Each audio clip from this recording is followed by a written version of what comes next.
What happened one night in the year 2000 that changed AFL forever? I don't know, that's why I'm watching the video. So yeah, if you do find it interesting, hit the like button and the subscribe button. Let's go.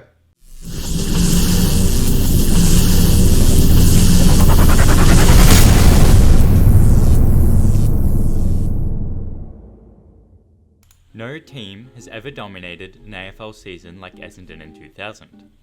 The Bombers won 21 home and away games. Is that mainly because of the draft system? That teams are fairly even in a sense, sort of in a sense that a team can't push away? En route to a 60-point grand final win over Melbourne. That's a big In win. the process, they kicked 20 plus goals 12 times and averaged 131 points a match. The most overwhelming display of their scoring dominance coming in the qualifying final, where their 31 goals 12 was the highest ever total in an AFL VFL final. 198. Wow. That is a high scoring game. And resulted in a 125 point belting of the 4th placed Kangaroos. Christ. This was a team with serious firepower.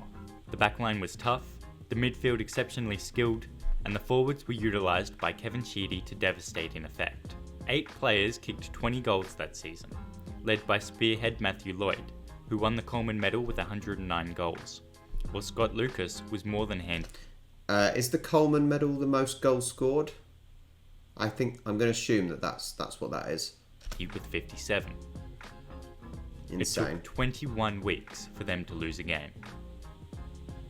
On face value, you'd expect the match that finally cracked the Bombers would be celebrated.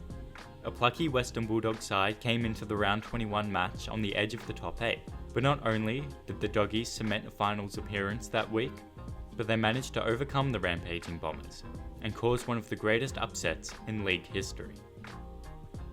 As great as the story is, however, the match itself has been overshadowed by just how the Bulldogs did it, and is now considered one of the most infamous in the AFL era. What did they do? Can I have a guess on what they did? Or is there some sort of cheating? No, there can't be any cheating because they won. Field an extra player? No, that can't be true. What could they have done? Targeted certain people, certain individuals? Mobbed up on certain individuals? No idea. The challenge to coach Terry Wallace and his team was simple. How do you stop Essendon's relentless scoring ability? The answer Wallace arrived at was straightforward enough and away from prying eyes, as the Bulldogs trained the tactic that would become known as the Super Flood at the home of their then VFL affiliate side Werribee. Flooding is the decision to push large numbers of players into your team's defence. As a tactic, it is almost as old as Australian football itself. In fact, centuries ago, Thomas Wills, who was a member of the Melbourne Football Club committee and who is said to have created Aussie rules. I remember these things. Responsible for writing the game's first rules in 1859, was reported to have instructed some of the teams he captained to push large numbers of players back in defence when kicking against a strong wind.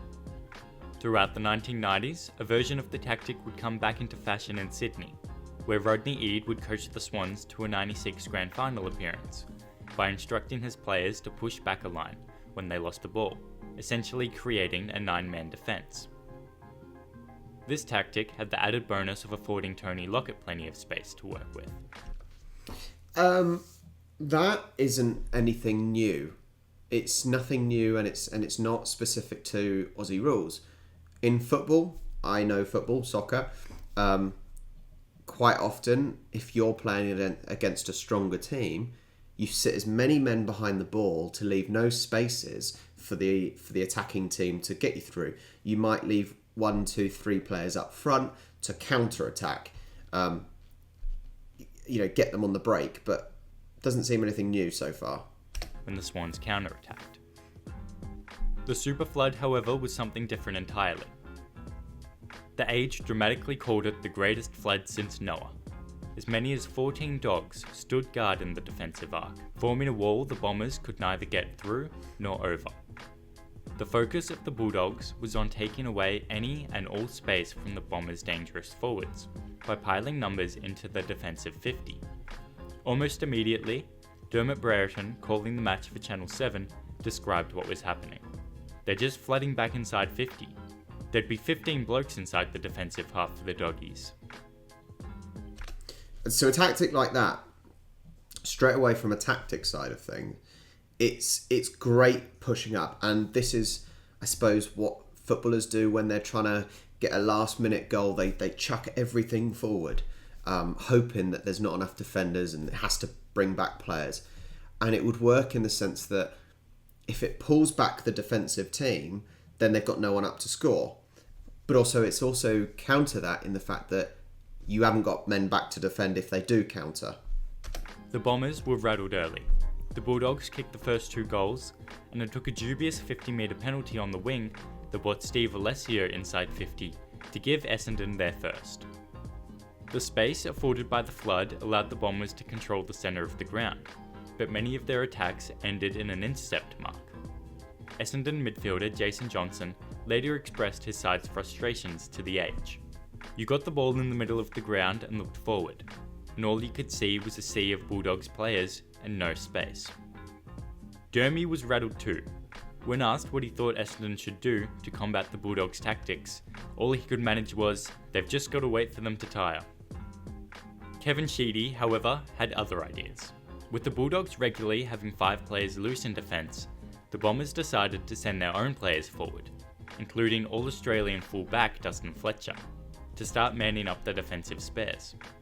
Shots of the Essendon 50 at centre bouncers regularly showed a spare Bulldog or 2, clumped in with 7 or even 8 pairs of players. Eventually, Essendon clawed their way in front during the second quarter, largely thanks to Michael Long's precision kicking and Fletcher's move to the forward line. He was able to leap over the Bulldogs' extra defenders to mark Long's perfectly weighted kicks, or simply find space further up the ground, mark the ball in the centre square, and send it soaring 70 metres over the heads of the Bulldogs, who had flooded the defensive 50. The Bombers' fullback led his team scoring with 3 goals, emphasising the sheer strangeness of that night.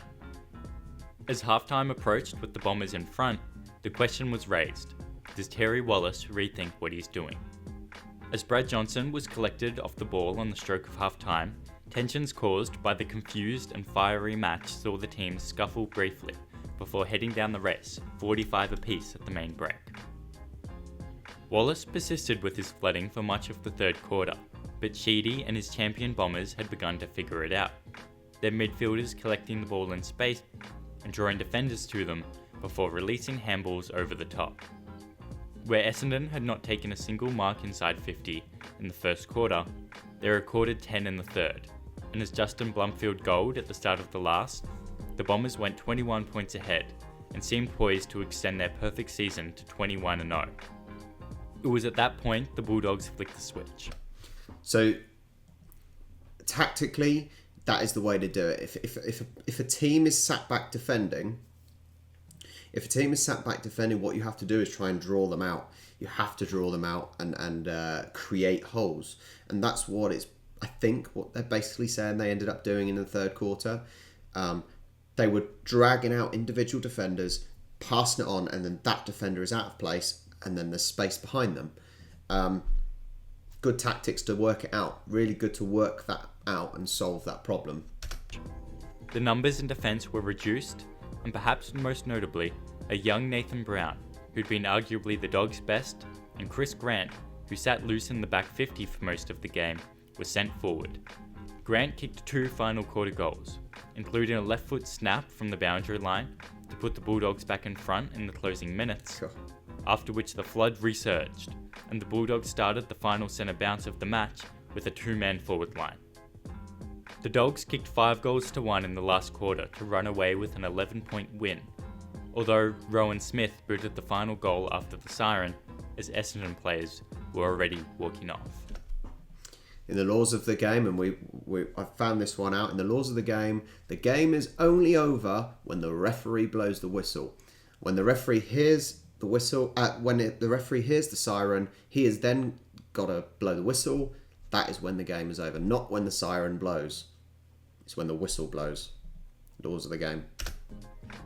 The scoreboard read 12-9-81 to 14-8-92. The super flood had extinguished Essendon's perfect season. Critics have since questioned how successful the actual super flood was.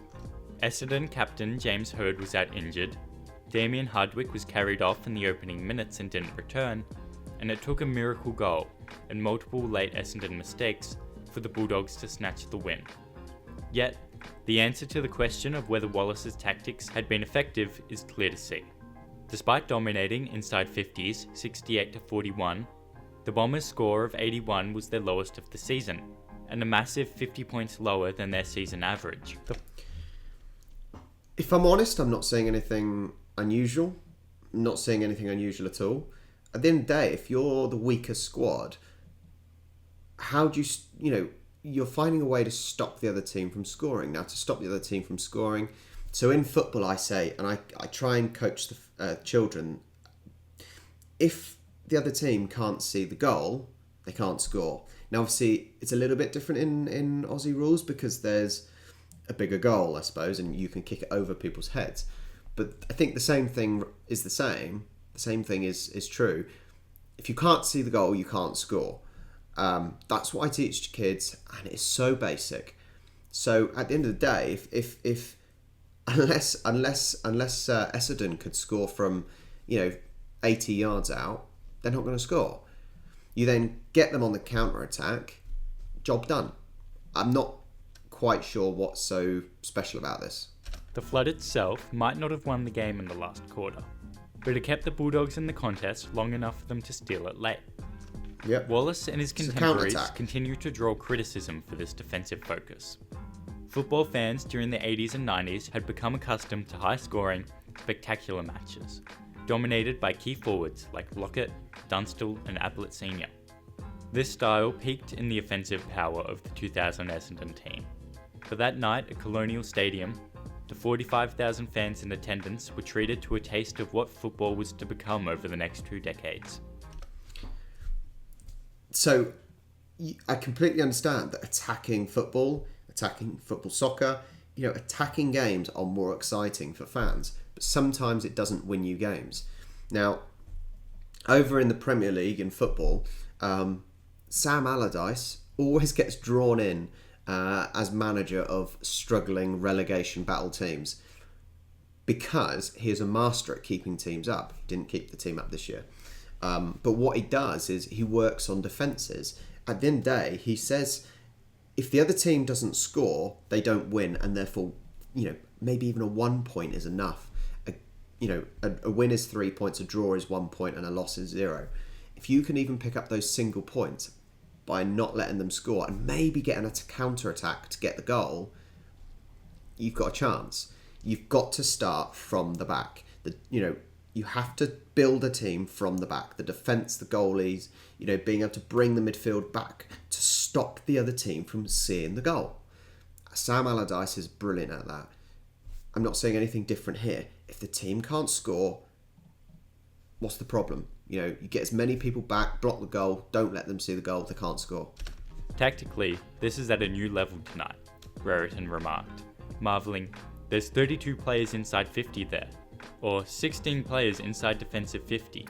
I've never seen anything like it. It was a match played 20 years before its time. A superior team seeking to pick apart an opponent's highly defensive setup, using pinpoint kicking and hard running. Today, the modern football fan doesn't bat an eyelid at seeing all 36 players within a kick of the ball.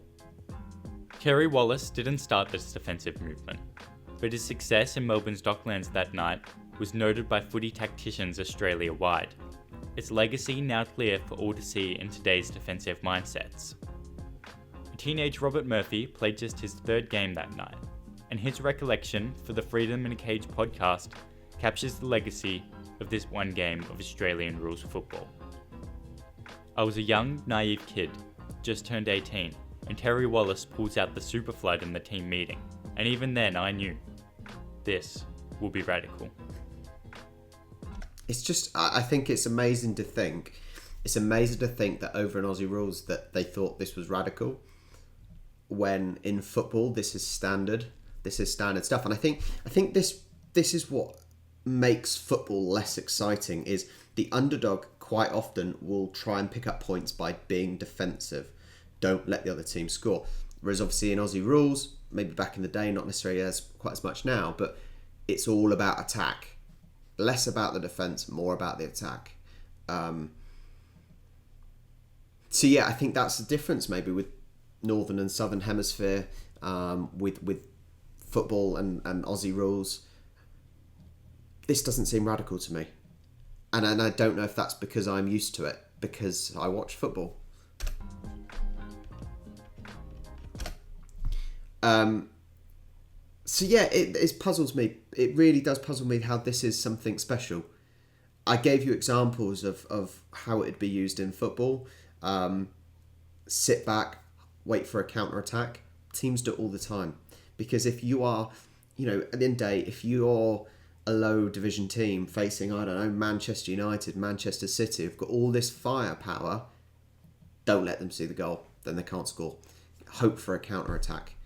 If you're trying to stay in the division, and this is what's different as well, in that we have relegations. So we have relegation battles, and you need to pick up as many points as you can, especially trying to pick up those odd points against the top teams. To do that, if you're facing players like Cristiano Ronaldo, Sergio Aguero, Harry Kane, all these amazing players, you have to pack in, give them no space to do anything. So it doesn't seem radical to me. But I think that's where I'm from and my background and the football culture.